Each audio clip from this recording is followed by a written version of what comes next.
Here's another one right here. Again, if you're doing PEMDAS, right, then first you have to simplify the left side separately from the right side. And you would follow PEMDAS exactly the way it is. Parentheses, exponents, multiply, divide, add and subtract, and that's called do. You're working the problem out. You're doing the math. But since there's nothing to simplify, now I need to transfer or move things around from one side to the other. Well, that is undo. We gotta do backwards. Okay? That's why whenever we do stuff and we transfer things, we do the inverse or the opposite, because we're trying to undo the B. In other words, leave the B completely by itself. So if I look at all these things, these are terms. Terms are separated by pluses or minuses. This is a constant term. This is a B squared term. And this is a constant term. We named terms by their letters and the powers of the letters, or by the variables and the powers of the variables. So since this one's an addition and subtraction, I want to bring it with this other one here. They're the same family, constant and constant. Then I'm going to do the inverse. Right now they should be considered addition and subtraction. Remember, we're doing all our minus and pluses first. All our addition and subtraction first. So this is like if you were subtracting 10.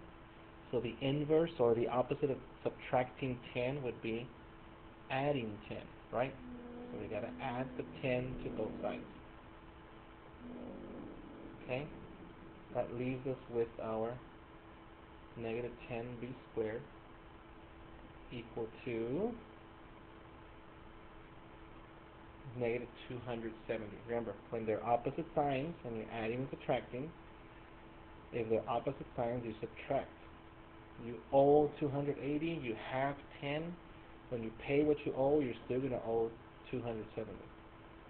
And now we've taken care of all our addition and subtraction. Now we need our multiplication and division, because if you see here, when the 10 is right next to the b squared, that's multiplying. So the inverse of multiplying would be dividing. And I need to divide by the same sign, same number, same everything, because that way when I leave the b squared by itself, there's an invisible 1 right here. As you know, negative 10 divided by negative 10 is 1. That's what we need, right? Okay, so then if I do it to my left, I have to do it to my right side also. And again, that's when you can remember the chinito. Remember the chinito? The chinito is like this, and that's only when you multiply and divide, right? So in this case, negative negative is positive. So this would be a positive. Right here, you can easily see that the zeros cancel each other out, leaving you 27 divided by 1, which obviously would be 27.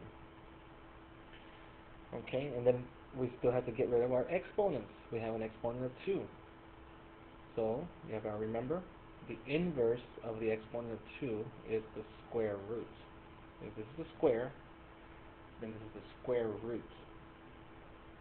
Okay, so we got a square root both sides.